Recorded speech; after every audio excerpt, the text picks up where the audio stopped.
Hi, it's Kara, and I'm going to talk a little bit today about welfare reform 2.0, Paul Ryan's kind of proposal for the new welfare system. So the underlying issue at hand is that the current welfare system, as Paul Ryan says in his talk in the video, is that it kind of produces this cycle of persistent poverty, multi-generational poverty that continues despite programs being in place.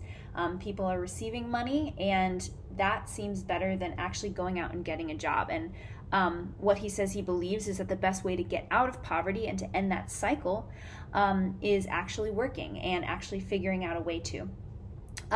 So the problem, he says, with welfare is that it de-incentivizes work, right? He thinks we need to harmonize our federal welfare programs so that they're not aimed at keeping people poor, but rather getting people to work.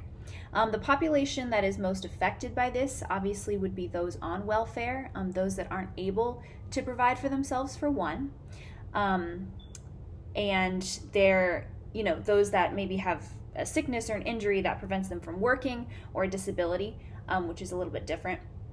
But the population most affected would be those that are able-bodied, that are able to work, yet decide instead that receiving welfare is just a better option than going to work, which Paul Ryan says that's the problem with the system. So the population most affected would be the people that are able-bodied and able to go to work, but choose instead to receive welfare, which keeps them in a cycle of poverty. What are some possible future trends that may result from the welfare reform?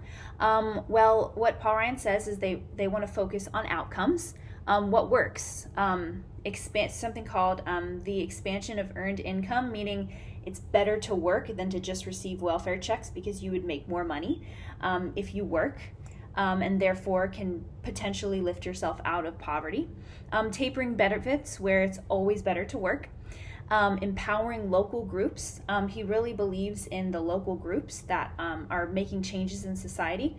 So some of these future trends that actually he's taking this information from people that have actually made a difference and done this, such as the House of Help City of Hope, run by Bishop Shirley Holloway. And I'm going to take a quote from their website, and it says, some of the programs that they have, that Bishop Shirley Holloway started, which I think it's awesome that, God raised up this woman to kind of, make a difference in her community. But they offer residential shelter, addiction treatment, case management, parenting classes, career counseling, office etiquette, some really awesome things that can help get people not just temporarily out of poverty by giving them money, but giving them the empowerment that they need in order to be educated, in order to take those steps to pull themselves out of poverty. And I like what the textbook says in page 44. It says, the purpose-centered system of education. So it's talking about the dimensions of empowering human service, and I believe that this is a form of empowering human service. It says, wherever you are working, hospital, daycare center, school, facility, this framework facilitates integrated rather than fragmented services. It underscores, once again, a basic tenet of empowering human services practice. Human service professionals must perceive their work as a totality, not only meeting the needs of the citizen, but also fostering a learning process that helps that same citizen become empowered. And I think that's what Bishop Shirley is doing in her organization. And I also think that is kind of what Paul Ryan is trying to get at. There was a quote that one of the people that spoke said, and I didn't catch his name, but he said, self-restraint is the essence of self-respect.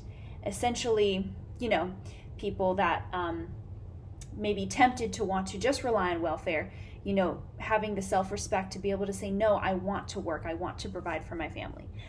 So some future implications of that, I think I kind of mentioned, changed families, people that are able to lift themselves out of poverty.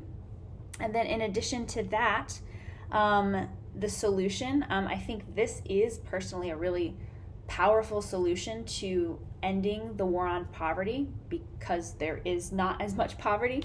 I think that this is a pretty awesome solution in order to help people grow and learn and desire to come out of poverty, because there are lots of local groups that do it, but if the government on a federal level is more apt to producing these programs on a larger scale, we could really see poverty end in our nation.